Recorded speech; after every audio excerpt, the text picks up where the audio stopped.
Hello and welcome to the show.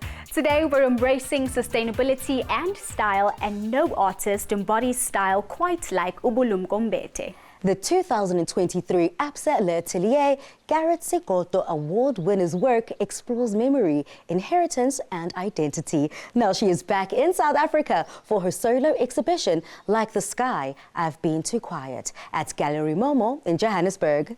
Artistry meets ancestry through Bulumko's story, a journey across time, land and generations.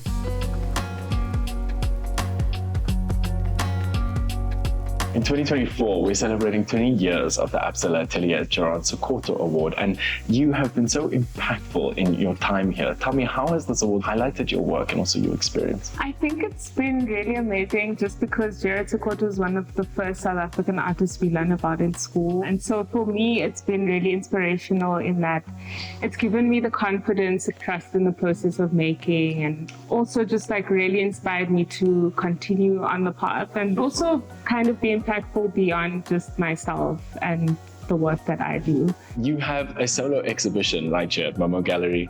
Tell me about the inspiration behind the title. So the title, Like the Sky, I've Been Too Quiet, is actually drawn from the name of an album by an artist that I was listening to at the time that I was producing the show.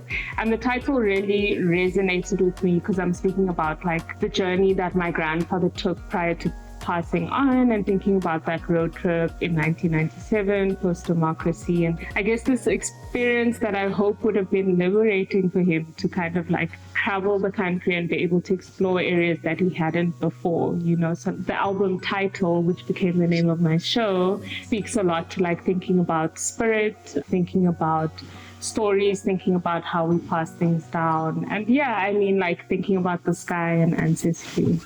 My first impression of walking into Bulumko's exhibition is you could see Absa loves to tell stories. It makes so much sense why Bulumko is an award winner. Every single piece that she created here has a personal backstory to her, which is very, very personal to who she is.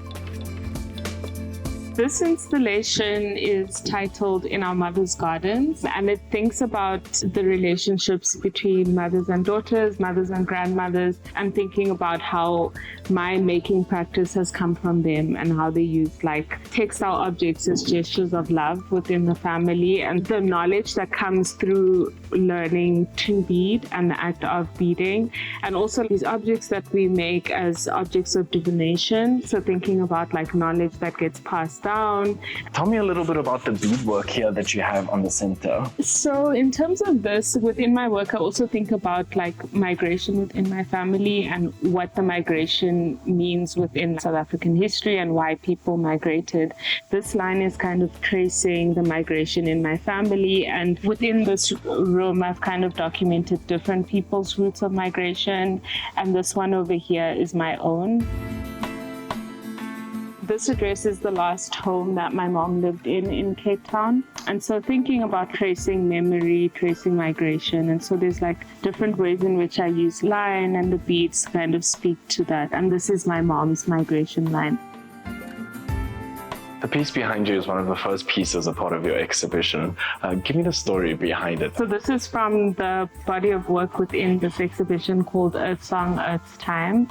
And so this is one of the first pieces that I made and that I naturally dyed. And I was actually taking a dye lab class at the time. And so I guess like it's a new moment within my practice, learning different dyeing techniques and ways of making marks on fabric and textile, and then integrating it with the beading techniques that I use.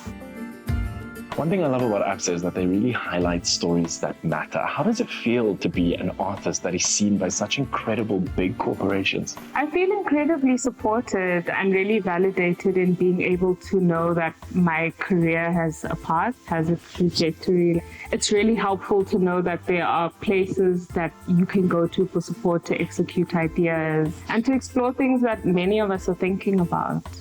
Do you think it's important to enter these kind of programs that Absa always extends a lending hand to? I think it's critical, and especially when it's something that is holistically focused. That's what's been really important about the Absa Atelier, has been like the support that they've provided holistically, and not just focusing on one part of an artist's career, but kind of showing you what it is to construct like a sustainable practice and a career.